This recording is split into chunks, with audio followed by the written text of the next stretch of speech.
Hello दोस्तों, technical job training के इस सेशन में आपका स्वागत है। मैं आदिल हुसैन आज आपके लिए लेकर आया हूँ एक टॉपिक। आज का हमारा टॉपिक है मुरा, मुरी और मुदा। आज हम इनके बारे में जानेंगे। इसको हम 3M के नाम से जानते हैं। लीन मैन्युफैक्चरिंग में इसे हम 3M के नाम से जानते हैं। अब हम बात करते हैं व्हाट इज़ 3M। 3M का मतलब होता है मुरा, मुरी एंड मुदा, जो कि जापानी शब्द हैं। इसका प्रयोग टोयोटा प्रोडक्शन सिस्टम यानी TPS अपने सिस्टम में विभिन्न प्रकार के वेस्ट को आइडेंटिफाई और एलिमिनेट करने के लिए करता है। वेस्ट को आइडेंटिफाई और एलिमिनेट करने के लिए करता है। ये बेसिकली क्या होता है कि हम जो हमारे प्रोसेस में है या हमारे सिस्टम में जो भी वेस्ट हैं उनको रिमूव करने का एक टूल है। वेस्ट को आइडेंटिफाई और एलिमिनेट करना लीन मैन्युफैक्चरिंग और काइजन का मुख्य उद्देश्य होता है। आज हम यहाँ 3M की हेल्प से वेस्ट को आइडेंटिफाई और एलिमिनेट करना सीखेंगे। क्या करें? 3M की हेल्प से वेस्ट को आइडेंटिफाई और एलिमिनेट करना सीखेंगे। तो सबसे पहले बात करते हैं कि इसकी ज़रूरत क्यों होती है। 3M की ज़रूरत क्यों होती है? तो 3M की हेल्प से हम किसी भी प्रोसेस में आने वाले विभिन्न प्रकार के वेस्ट को आइडेंटिफाई कर एलिमिनेट कर सकते हैं। इसकी हेल्प से लाइन को बैलेंस किया जा सकता है और किसी एक मशीन या वर्कर पर अधिक लोड नहीं पड़ता है। क्या नहीं पड़ता है? अधिक लोड नहीं पड़ता है। 3M की सहायता से वेस्ट कम हो जाता है और प्रोडक्शन कॉस्ट कम हो जाती है और टाइम की बचत होती है। क्या होता है? वेस्ट कम होता है और प्रोडक्शन कॉस्ट कम होती है और टाइम की बचत होती है। तो अब हम बात करते हैं हु इन्वेंटेड मुदा, मोरा एंड मुरी। मुरा, मुरी एंड मुदा मूल रूप से कार मैन्युफैक्चरिंग कंपनी टोयोटा यानी कि जापान की कंपनी क्या है? टोयोटा द्वारा मैथडोलॉजिकल कंसेप्ट है। लीन मैन्युफैक्चरिंग 3M यानी कि तीन जो हमारे वेस्ट हैं मुरा, मुरी एंड मुदा, इनको कम करने के लिए किया जाता है। अब हम बात करते हैं व्हाट इज़ मुरा। तो सबसे पहले हम मुरा के बारे में डिस्कस करेंगे। मुरा का मतलब अनइवननेस, इरेगुलरिटीज एंड इनकन्सिस्टेंट। जैसे कि हमें नाम से पता चलता है कि प्रोसेस में कोई स्टैंडर्ड टाइम नहीं है, यानी कि अनइवननेस है, इरेगुलर है, इनकन्सिस्टेंट है, कोई कंसिस्टेंट नहीं है। हमारे प्रोसेस का कोई स्टैंडर्ड टाइम नहीं होता है। क्या होता है कि हमारे प्रोसेस का कोई स्टैंडर्ड टाइम नहीं होता है। तो जब किसी प्रोसेस से पार्ट जल्दी बन जाता है और उसी प्रोसेस से कभी पार्ट देरी से बनता है, तो ऐसे प्रोसेस को क्या कहते हैं कि unevenness, irregularities and inconsistent process या वेस्ट कहते हैं। इस प्रकार के वेस्ट को कम करने के लिए प्रोसेस को बनाते समय ध्यान रखना चाहिए कि साइकिल टाइम स्टैंडर्ड होना चाहिए। क्या होना चाहिए?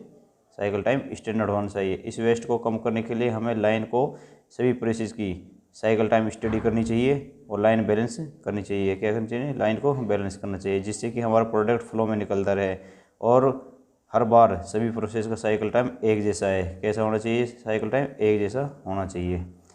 जब हम इस प्रोसेस से अनइवननेस, इरेगुलरिटी, इनकन्सिस्टेंट के प्रकार को कम कर देते हैं तो ये क्या कहलाता है? मुरा कहा जाता है। अब हम बात करते हैं मूरी की। तो मूरी का मतलब क्या होता है? अनरीजनेबल या ओवरबर्डनिंग, यानी कि आवश्यकता से अधिक किसी पे भार डाल देना। जब किसी वर्कर या मशीन से ज़्यादा काम लिया जाता है तो उसे ओवरबर्डनिंग प्रकार का वेस्ट कहते हैं। इसी तरह जब लाइन में किसी एक प्रोसेस होता है जहाँ पर एक वर्कर पर ज़्यादा भार आ जाता है या ज़्यादा कार्य करना पड़ता है तो वह परेशान हो जाता है और दूसरे दिन काम पे नहीं आएगा, तो लाइन का बैलेंस बिगड़ जाता है और प्रोसेस का साइकिल टाइम बढ़ जाता है, जो कि एक प्रकार वेस्ट क्या हो जाता है? साइकिल टाइम बढ़ जाता है। मान ली एक ऑपरेटर से हमें 2 मशीन चलवा ली या 3 मशीन चलवा ली, तो वो क्या होगा? थक जाएगा। तो उसे में क्या है कि अगले दिन वो फिर रेस्ट करेगा, तो उसे क्या है कि हमारा मैन पावर की शॉर्टेज आएगी और ये हमारे एक साइकिल टाइम को बढ़ाएगा, क्योंकि हमें नई नई मैन पावर अलग अलग हर रोज़ लगानी पड़ेगी, तो वो हमारी प्रॉब्लम आती रहेगी। तो ये हमारा क्या होता है कि एक तरह का वेस्ट होता है। चलिए सेकंड पॉइंट देखते हैं। इसके अलावा हमें काम को बांटना चाहिए जिससे किसी एक वर्कर या मशीन पर अधिक भार या लोड नहीं आए। क्या करना चाहिए? काम को हमें बांट देना चाहिए, किसी एक वर्कर और एक मशीन पर अधिक लोड ना आए। इसे हमें लाइन का बैलेंस रखना चाहिए और हमें बार बार प्रोसेस का साइकिल टाइम एक जैसा होना चाहिए। हमारा साइकिल टाइम एक जैसा होना चाहिए, जिससे किसी एक वर्कर या मशीन पर ओवरबर्डन नहीं हो और वेस्ट पर कंट्रोल किया जा सके। ओवरबर्डनिंग के कारण हमें वेस्ट को मूरी कहा जाता है। ओवरबर्डनिंग जो होती है इसके कारण जो वेस्ट बनता है उसे हम क्या कहते हैं? मूरी कहा जाता है। तो अब हम बात करते हैं मुदा की। व्हाट इज़ मुदा? किसी संस्था या फैक्ट्री में 95% एक्टिविटी वेस्ट होती है। कितनी होती है?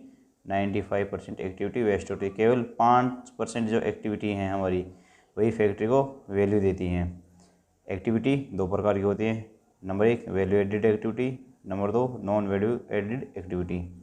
अब हम इन दोनों को आगे डिफाइन करते हैं। वैल्यू एडिड एक्टिविटी एक ही तरीके होती है जिससे हमें वैल्यू मिलती है। नॉन वैल्यू एडिड एक्टिविटी, इसको क्या है कि हम दो भागों में डिवाइड करते हैं। Necessary non value added activity, ये हमारे लिए क्या होती है कि हमें नॉन वैल्यू एडिड तो है, यानी कि कोई वैल्यू ऐड तो नहीं करेगी, लेकिन हमें वो करनी भी है, वो नेसेसरी भी है, इसलिए हमें non value added activity type 1 में रखा है। और टाइप 2 में क्या रखे, प्योर वेस्ट, जो पूरी तरह से वेस्ट है, उसे हम टाइप 2 में रखा है। अब हम समझते हैं कि नॉन वैल्यू एडिड एक्टिविटी में नेसेसरी एक्टिविटी कौन कौन सी होती है। मान लीजिए हम एक पार्ट बनाया है और उस पार्ट को हमने एक पार्ट बनाया, इसको हमने क्वालिटी से चेक कराना है, क्योंकि क्वालिटी चेक करने का हमें कंपनी पैसा तो नहीं दे रही है, क्योंकि हमारा प्रोसेस जो है उसमें हमारा पार्ट ओके बनना चाहिए, लेकिन हमें क्वालिटी की ज़रूरत पड़ती है ताकि हमारा कोई डिफेक्ट ना जाए। तो ये हमारी जो ये एक्टिविटी है ये नॉन वैल्यू एडिड एक्टिविटी है, इससे हमारी कोई कॉस्ट ऐड नहीं होती है। मुद्दा मतलब वेस्ट होता है जो 7 प्रकार के होते हैं। ये वेस्ट उपयोगी नहीं होते हैं जिसे कोई भी आइडेंटिफाई कर सकता है। इस 7 प्रकार के वेस्ट को हम टीम वुड की हेल्प से याद कर सकते हैं। तो अब हम टीम वुड को आगे एक एक करके डिफाइन करते हैं। इन वर्डों का मतलब क्या है। तो सबसे पहले वर्ड आता है हमारा ट्रांसपोर्टेशन। ट्रांसपोर्टेशन में हमारा क्या होता है, किसी भी प्लांट के अंदर मटेरियल का फाइल का मूवमेंट हो रहा है और उसे कोई वैल्यू नहीं मिल रही है, तो वे क्या होता है, वे वेस्ट होता है। अननेसेसरी ट्रांसपोर्टेशन को रोकना चाहिए। अननेसेसरी जो ट्रांसपोर्टेशन है उसे हमें रोकना चाहिए। ये हो गया हमारा एक नंबर ट्रांसपोर्टेशन। सेकंड पे आता है हमारा इन्वेंट्री। किसी भी तरह की इन्वेंट्री, चाहे वो फिनिश गुड हो, रॉ मटेरियल हो, वर्किंग प्रोसेस हो, कंज्यूमेबल इन्वेंट्री, सभी प्रकार की इन्वेंट्री क्या होती है कि वेस्ट होती है। इन्वेंट्री से कंपनी का स्थान घिरा रहता है और कंपनी की कैपिटल इन्वेस्ट रहता है। मटेरियल क्या है, डैमेज होने के चांस ज़्यादा होते हैं, इसलिए कम से कम इन्वेंट्री रखनी चाहिए। तो हमें क्या करना है, हमें कम से कम इन्वेंट्री रखनी है। नंबर 3 पे आता है हमारा मोशन। किसी भी तरह का मोशन, चाहे वह मटेरियल के मूवमेंट के लिए हो, पेपर वर्क के लिए हो, कंप्यूटर एक्स्ट्रा क्लिक करना, इस तरह का मोशन वेस्ट होता है। किसी भी तरह का एक्स्ट्रा मोशन हमें वेस्ट होता है, जिससे साइकिल टाइम बढ़ जाता है और कॉस्ट भी बढ़ती है, इसलिए हमें मोशन को कम करना चाहिए। नेक्स्ट आता है हमारा वेटिंग। किसी भी तरह की सिस्टम की वेटिंग वेस्ट होती है। क्या होती है कि सिस्टम में हमारी किसी भी तरह की वेटिंग अगर जाए वो हमारी क्या होती है, वेस्ट होती है। जैसे कि रॉ मटेरियल नहीं है और मशीन वेट कर रही है, बिजली आने पर मशीन रुक जाना, स्लो इंटरनेट, स्लो कंप्यूटर, ये सभी प्रकार का वेस्ट होता है जो कि हमें काम करने में हमें दिक्कत पैदा करता है। नेक्स्ट आता है हमारा ओवर प्रोडक्शन।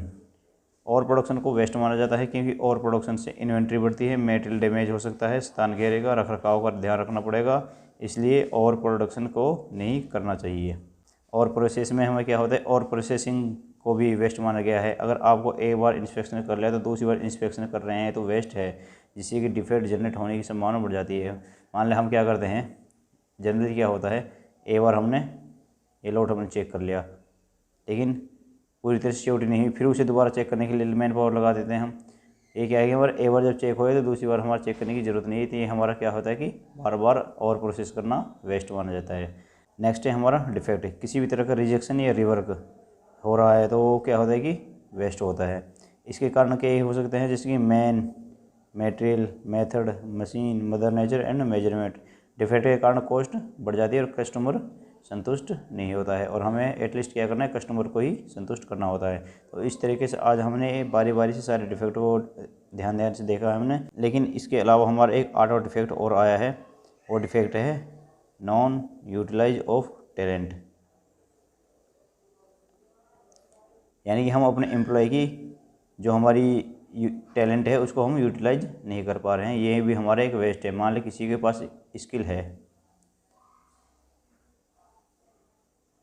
वो यूज़ करना चाहता है, उसे यूज़ नहीं कर रहे हम। अगर हम किसी बंदे से अच्छा काम करा सकते हैं और हम उसे बार बार वही काम दे रहे हैं पुराना, तो लेकिन हम उसे आगे नहीं बढ़ा रहे हैं, तो ये भी एक तरह का वेस्ट है, क्योंकि वो हमारी कंपनी के लिए एक अच्छा ग्रो कर सकता है। तो ये हमारे एक नया डिफेक्ट जनरेट हो जाएगा, नॉन यूटिलाइज ऑफ टैलेंट। तो इसको हम यहाँ पे नॉन यूटिलाइज को एक शॉर्ट में लिख देते हैं, नॉन यूटिलाइज ऑफ टैलेंट। ये हमारा आठवां डिफेक्ट है।